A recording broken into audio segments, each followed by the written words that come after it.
আসসালামু আলাইকুম। এই ভিডিওতে আমরা নবম শ্রেণীর স্বাস্থ্য সুরক্ষা বইয়ের 104 পৃষ্ঠার এই ছকটি সমাধান করা শিখব। শিক্ষার্থীরা, এখানে লেখা আছে মনোবন্ধু হয়ে আমার দলগত কাজ।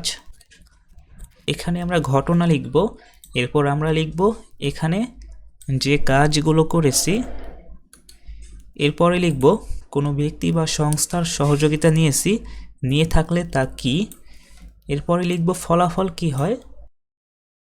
মনোবন্ধু হিসাবে আমার অনুভূতি ও অভিজ্ঞতা।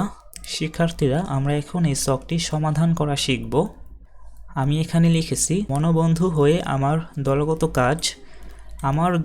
কাজ। এখানে আমরা লিখব ঘটনা। এরপর লিখব যে কাজ করেছি, কোনো ব্যক্তি বা সংস্থার সহযোগিতা নিয়ে থাকলে তা কি। এরপরে আমরা এখানে ফলাফল লিখব এবং এখানে লিখব মনোবন্ধু হিসাবে আমার অনুভূতি ও অভিজ্ঞতা। আমরা এখানে প্রথম ঘটনা লিখতে পারি। মনিকা স্কুলে যাওয়ার পথে ইফটিজিংয়ের শিকার হয়, ফলে স্কুলে যাওয়া কমিয়ে দেয়। এক্ষেত্রে আমি যা করেছি তা আমরা এখানে লিখব সকল সহপাঠীরা বিষয়টি বড়দের জানিয়েছি এবং সাধ্যমতো অ্যাকশন নিয়েছি।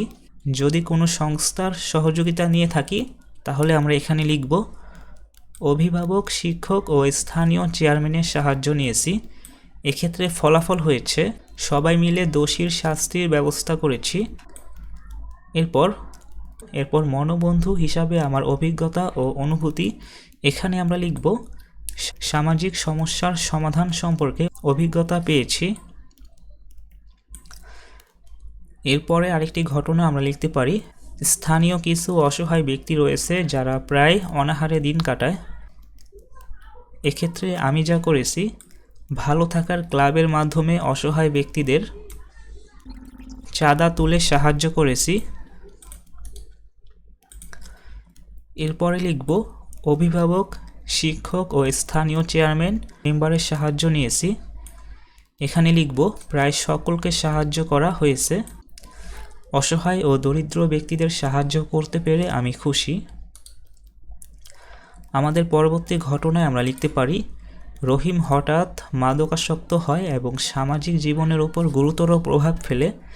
এক্ষেত্রে আমি যা করেছি অবস্থানটি থেকে পরিত্রাণ পেতে ক্লাবের সদস্যরা মিলে উদ্যোগ গ্রহণ করেছি। মাদকের কুফল এবং ব্যক্তি জীবনে এর নেতিবাচক প্রভাব জেনে এটি থেকে বের হয়েছে। এরপর মাদকের প্রভাব সম্পর্কে অভিজ্ঞতা অর্জন করেছি। পরবর্তী ঘটনায় আমরা লিখতে পারি রাকিব বাবার টাকার অভাবে চিকিৎসা করতে না পেরে রাকিব পড়ালেখা প্রায় ছেড়ে দেওয়ার উপক্রম হয়েছে।